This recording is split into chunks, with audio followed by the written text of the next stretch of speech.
밤에 듣는 조선 야담.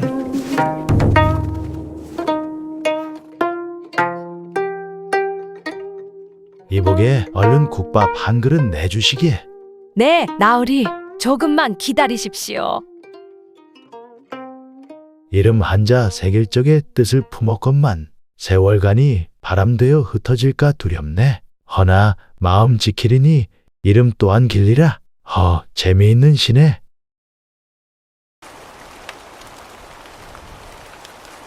옛날 옛적 보슬비가 부슬부슬 내리는 4월의 어느 봄날 밤, 개성에 사는 한 부녀자가 한밤중에 누군가에게 피살되는 사건이 일어났습니다. 죽은 여인은 마득수라는 장사꾼의 아내였지요. 이게 어찌 된 일이냐? 저도 모르겠습니다. 저는 여러 지방을 떠돌며 행상을 하는 장사꾼이온데 멀리 행상을 떠났다가 집에 돌아와 보니 아내가 칼을 맞고 쓰러져 있었습니다. 관아에서는 즉시 수사에 착수하였고 죽은 사람의 가슴에 박힌 칼은 평소에 죽은 여인이 몸에 지니고 있던 은장도였죠. 사건의 현장을 찾은 검시관이 살펴보니 정황상 범인이 여인을 겁탈하려다가 은장도로 위협을 당하자 그 칼을 도로 빼앗아 여인을 찌르고 도주한 것으로 보였습니다. 그리고 방 안의 시신을 살피고 바깥으로 나서던 검시관은 진흙바닥에 무엇이 떨어져 있는 것을 보고 다가갔죠. 그것은 부채였는데 비를 맞은 데다 진흙이 묻어 아주 지저분했습니다. 검시관이 겉에 묻은 흙을 대충 털어내고 부채를 펴보았는데 바탕에 시 한 수가 쓰인 흔한 부채였죠. 그런데 그 시의 끝에는 안희와 오윤겸이라는 두 사람의 이름이 쓰여 있었습니다.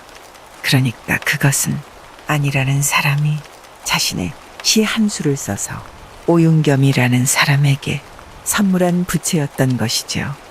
관아에서는 그 부채를 증거로 범인이 오윤겸이라 확신했습니다. 안희가 누구인지는 알 수 없었으나 오윤겸이란 인물은 고을의 아주 유명한 부자로 평생 부모로부터 물려받은 재산을 가지고 척질이나 하며 세월을 보내고 사는 남봉꾼이었죠. 지금 당장 오윤겸을 잡아들여라. 관아에서는 즉시 오윤겸을 잡아들여 신문하기 시작하였는데 오윤겸은 자신의 범행을 완강히 부인하였습니다. 이에 화가 난 사또가 사건 현장에 있던 부채를 펴서 보여주며 말했지요. 이걸 보고도 잡아댈 터이냐? 사건 현장에 있었던 부채이다. 여기 분명히 내 놈의 이름이 적혀 있는 걸 보거라. 이건 모함이여.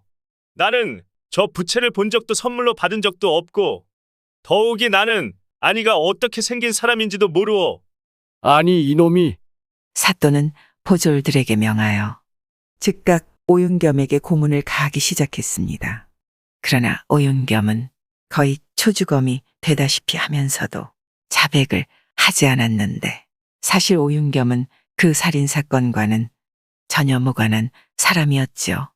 하지만 매에 장사 없다고 그렇게 사흘 가까이 고문을 당하던 끝에 고통에 못 이겨 그는 그만 허위 자백을 하고 말았습니다. 그런데 막상 오윤겸의 자백을 받아낸 관아에서는 감론을 박만무성할 뿐 정작 그의 형을 확정 짓지 못하고 있었지요. 그것은 그 부채가 그날 밤 자신이 떨어뜨리고 간 것이 분명하다고 자백은 하였으나 막상 그 부채를 자신에게 선물로 주었다는 안희에 대해서는 횡설수설만 되풀이하고 있었기 때문이었습니다. 죄를 뒤집어 쓴 오윤겸은 억울하여 그 한이 하늘에 사무쳤죠. 목에 칼을 쓰고 옥에 갇힌 지 1년이 넘은 어느 날 그는 마침내 스스로 죽기로 작정을 하였습니다. 그래서 그는 그날 옥바라지를 하러 온 아내에게 돈을 가져오게 한 뒤 옥사쟁이를 안으로 불러들였지요. 그는 옥사쟁이의 손에 돈을 쥐어주며 말했지요. 당신도 알다시피 나는 살인범이고 이미 죽기로 작정을 한 몸이요. 그런데 관에서는 내게 사형을 내리기는커녕 1년이 넘도록 이렇게 칼을 씌워 방치만 하고 있어. 그러니 당신이 나를 좀 도와주오. 이 돈으로 비상을 좀 사다 주오. 그러면 그 즉시 내 섭섭지 않게 살해를 하리다. 처음에는 완강하게 거절하던 옥사쟁이도 거듭되는 오윤겸의 청에 못 이겨 그만 며칠 후 비상을 사다 주며 말했습니다. 받아라. 그동안 생각건대 너는 어차피 죽을 목숨. 망나니의 칼에 처참하게 죽는 이보다 이 맹독을 삼키고 온전히 가는 편이 나을 것 같아. 내 자비를 베푸는 셈치고 구해왔다. 그러나 이 약을 삼키고 않고는 내가 간섭하지 않을 터이니 만약 삼키고 죽더라도 나를 원망하지는 마라. 살해는 필요 없다. 그날 밤 날이 저물고 밤이 이슥해지자 오윤겸은 손바닥에 놓인 약을 한참 바라보다가 그만 다시 거두고 말았습니다. 왜냐하면 그 다음 날이 바로 아내가 면회 오기로 한 날이었는데 그동안 자신의 남봉으로 고생만 시켜온 아내에게 마지막으로 용서나 빌고 죽자고 생각한 것이죠. 그래서 그는 칼을 쓰고 앉아 벽에 몸을 기댄 채 눈을 감았습니다. 그렇게 얼마나 지났을까요? 갑자기 앞이 환하게 밝아오는 듯하여 오윤겸이 눈을 번쩍 떴는데 신비하게도 옥바깥에 수염이 하얀 노인이 서서 자신을 내려다보고 있지 않겠습니까? 그의 등 뒤에서 내뿜는 광채가 주위를 대낮처럼 훤히 밝히고 있었는데 놀란 오윤겸이 노인을 쳐다보며 물었죠. 노인은 뉘시오? 노인은 그를 잠시 동안 응시하다 말했습니다. 아직 죽을 때가 아니다. 지금까지는 바깥이 흉했으나 이제부터는 안이 길하다. 그러니 죽지 마라. 대체 그게 무슨 말씀이오? 오윤겸의 물음에 노인이 다시 큰 소리로 대답했죠. 이놈아, 이제부터는 안이 길하다고 하지 않았느냐? 노인은 그렇게 말하고 그만 흔적도 없이 눈앞에서 사라져 버리고 다시 주위가 깜깜해졌죠. 그 순간 오윤겸은 눈을 번쩍 떴습니다. 꿈이었던 것이죠. 다음 날 아침 잠에서 깨어난 오윤겸은 간밤에 꾼 꿈을 생각하며 노인이 한 말을 곰곰이 되새기고 있었는데 그때 아내가 면회를 와서 이상한 말을 했습니다. 간밤에 별난 꿈을 꾸었어요. 별난 꿈이라는 말에 오윤겸이 바짝 호기심이 나서 물었죠. 별난 꿈이라니 대체 어떤 꿈을 꾸었는데 그래? 수염이 허연 노인이 꿈속에 나타나서 말했어요. 이제부턴 안이 길하니 죽게 내버려 두어서는 안 된다고 말이에요. 그런데 대체 그게 무슨 말인지 모르겠어요. 그 말에 오윤겸은 깜짝 놀랐죠. 아내도 역시 자신과 똑같은 꿈을 꾸었다니. 아내가 돌아가고 난 뒤 그는 다시 곰곰이 생각에 잠겼습니다. 그러다가 한 가지 결론을 얻었는데 무슨 조화인지는 모르겠지만 아직 자신이 죽을 때가 아니라는 것, 그리고 스스로 목숨을 끊어서는 더더욱 안 된다는 사실이었지요. 그러나 그는 그 후 꿈속의 노인이 한 말을 아무리 되씹어 보아도 그 뜻은 짐작조차 할 수가 없었습니다. 아니 길하다, 아니 길하다. 이게 대체 무엇을 뜻하는 말일까? 오윤겸이 그 꿈을 꾸고 나서도 반년 가까이 더 지난 어느 날이었지요. 조정에서 황해도 일대를 감찰하라는 어명을 받고 어사 하나가 개성부의 일반 업무를 감찰하고 난 뒤 옥사로 들어가 죄인들을 살펴보았습니다. 어사가 옥사 안을 살피며 죄수들의 모습을 대충 살펴보더니 옥사쟁이에게 죄수들의 재판 기록을 가져오게 하였지요.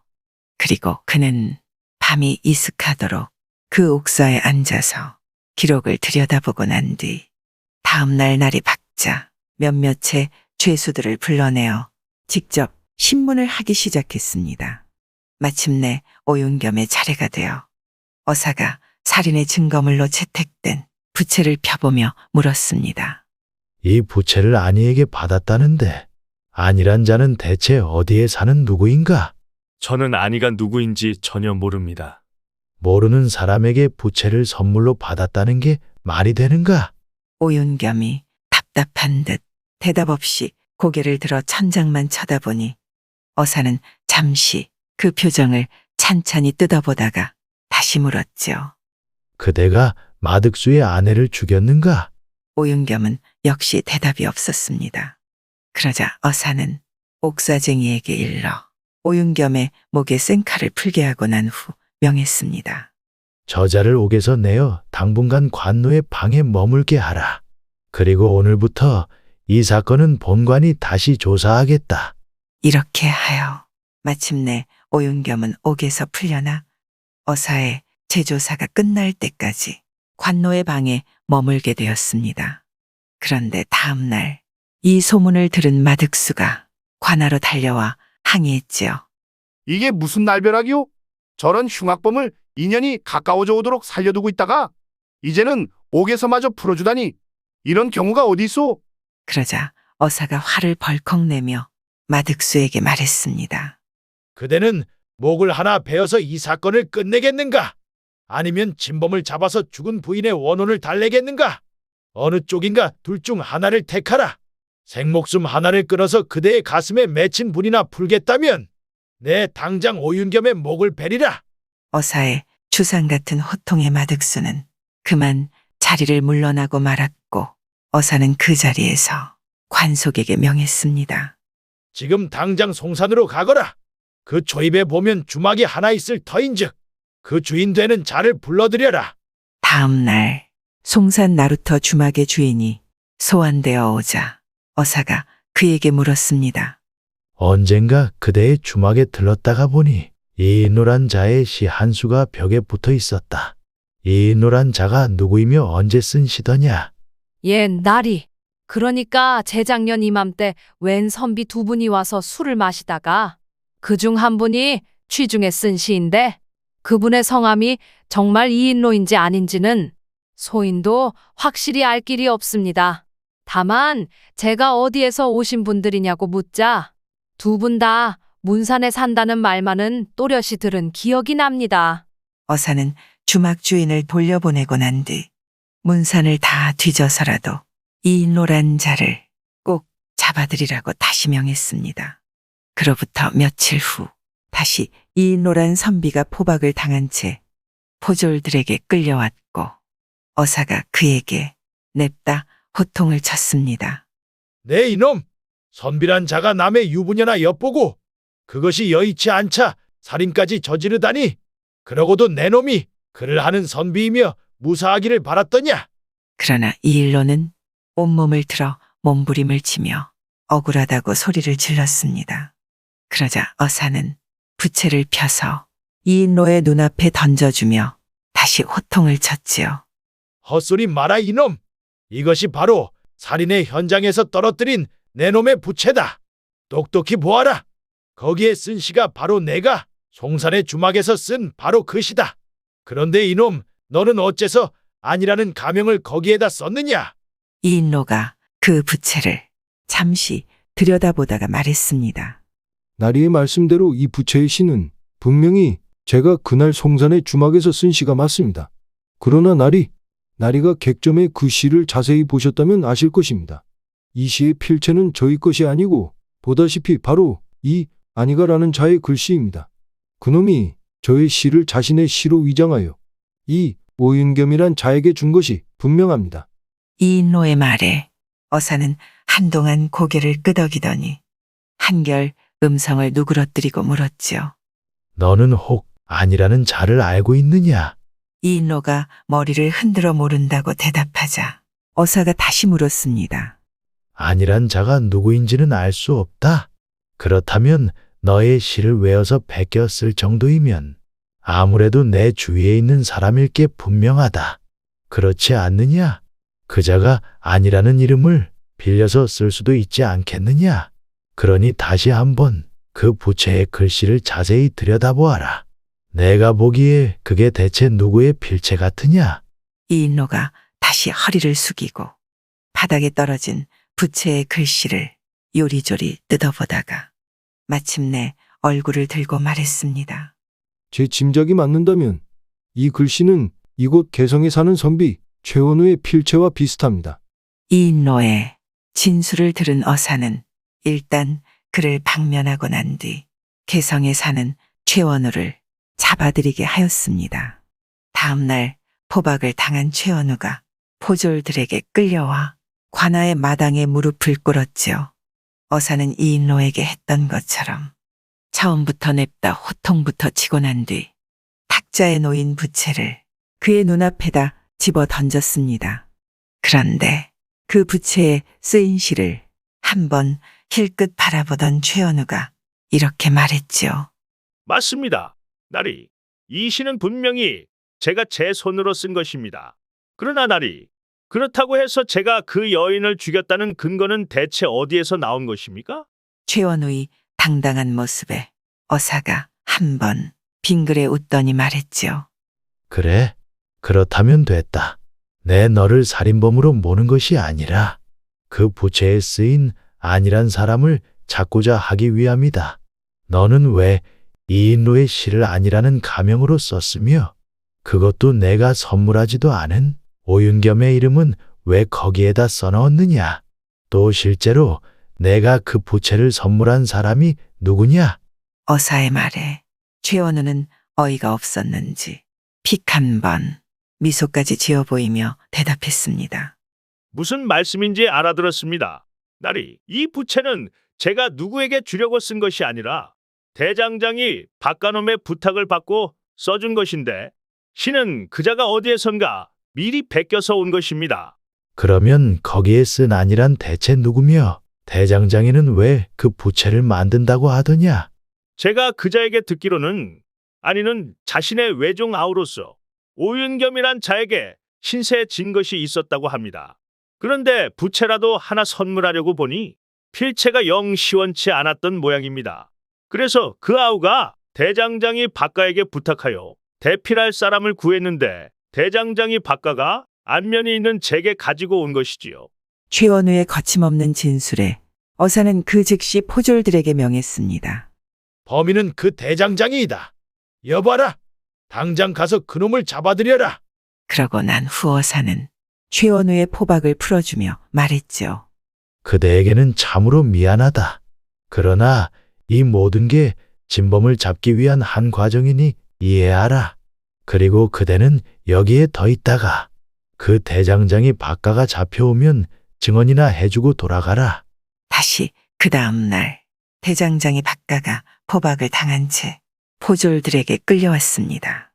저번처럼 어사는 부채를 그의 눈앞에 내던지며 호통을 쳤지요. 그러나 박가는 생사람 잡지 말라고 소리소리 지르며 어사에게 대들기까지 했습니다. 그런데 그때 어사의 등 뒤에서 몸을 가리고 있던 최원우가 앞으로 나서며 박가에게 소리쳤지요. 그 부채를 본 적도 없다니 그게 말이나 되는 소린가? 나를 보라. 그대는 나마저도 모른다고 할 작정인가? 그 순간 최원우를 쳐다보던 박가는 그만 얼굴빛이 파랗게 질리고 말았습니다.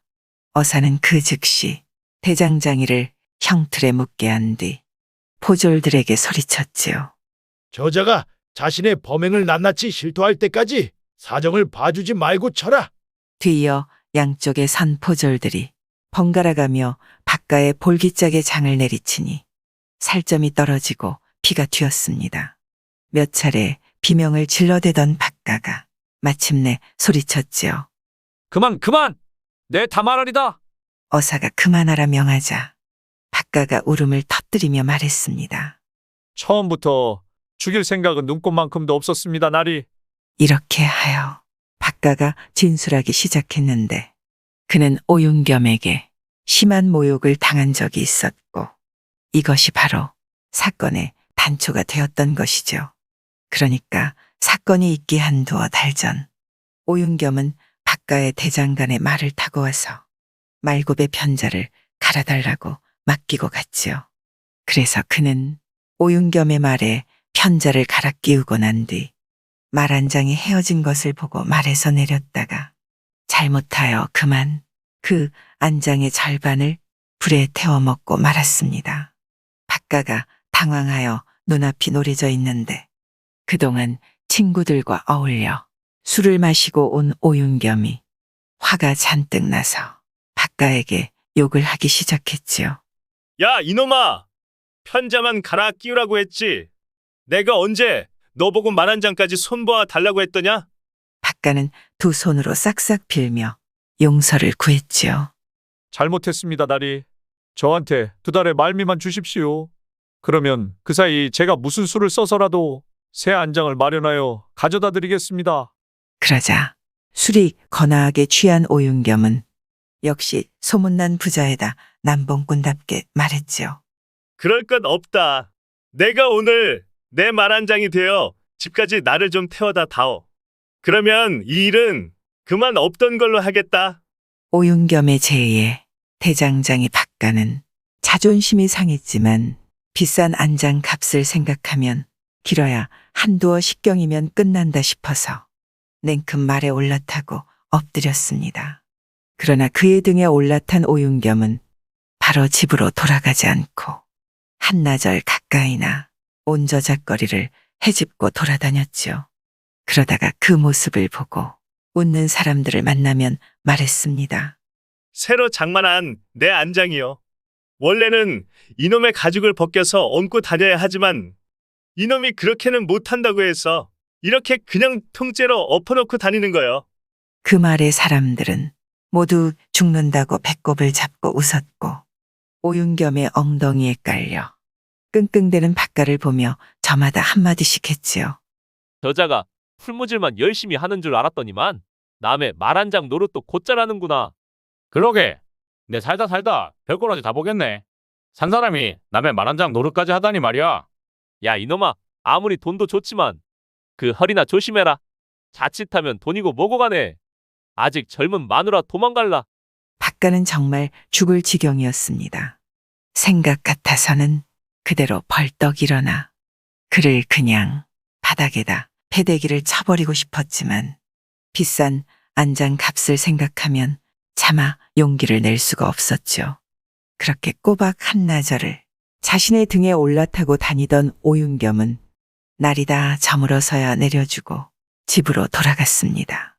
그러나 대장장이 박가는 분해서 견딜 수가 없었고 그때부터 그는 언젠가는 톡톡히 안갚음을 해주어야겠다고 이빨을 갈았던 것이지요.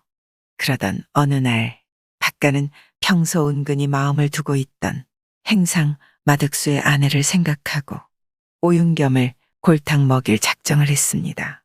박가가 마득수의 아내에게 음심을 품은 것은 이미 오래전의 일이었으나 그동안 용기가 없어서 어쩌지 못하고 있다가 오윤겸에게 모욕을 당하고 나자 그만 실행에 옮기기로 작정을 한 것이지요. 박가는 언젠가 송산의 주막에 들렀다가 본실을 다시 가서 베껴오는 길에 부채 하나를 샀습니다. 그리고 글을 잘 쓴다는 최원우를 찾아가 대신 써달라고 한 것이지요. 그러나 시이 주인으로 위장한 아니란 실제 사건과 관련 없는 인물로 박가가 그냥 언젠가 자신의 대장간에 들렀던 선비의 이름을 사용했던 것인데 최원우가 대피를 하면서 묻자 자신의 외종 아우라고 둘러대었던 것이었습니다.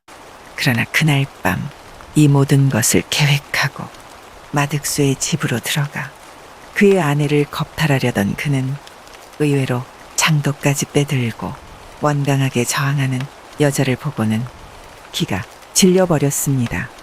그래서 그만 돌아서 나와 마당에 부채나 던져두려고 했는데 갑자기 다리가 뜨끔했지요. 등 뒤에서 여자가 자신의 종아리를 찔러버린 것이었습니다.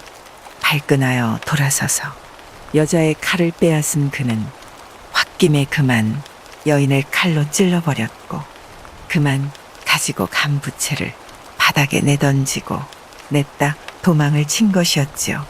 그러니까 그는 여자를 겁탈하고 난 뒤 부채를 떨어뜨려 남봉꾼 오윤겸의 짓으로 위장을 하려고 했는데 여자가 날뛰는 바람에 그만 살인까지 저질러 버렸고 결과적으로는 그에게 살인의 누명까지 뒤집어 씌우는 엄청난 결과를 가져오고 만 셈이었습니다.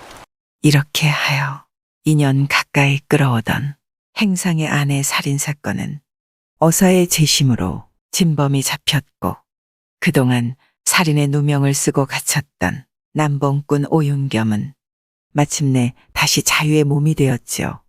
그리고 오윤겸은 관아에서 간신히 풀려나왔지만 자신의 과오로 인하여 자신이 그토록 고초를 겪었다는 사실에 깊은 반성을 하였고 그날 이후로는 술과 여색을 멀리하고 주변을 도우며 살았다 합니다.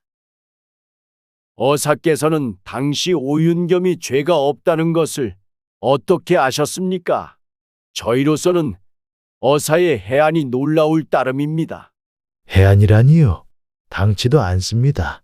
사건의 기록을 살펴보니 여자가 살해된 날은 봄비가 부슬부슬 내리는 4월 상순이었어. 봄이긴 하나 비까지 내리는 날.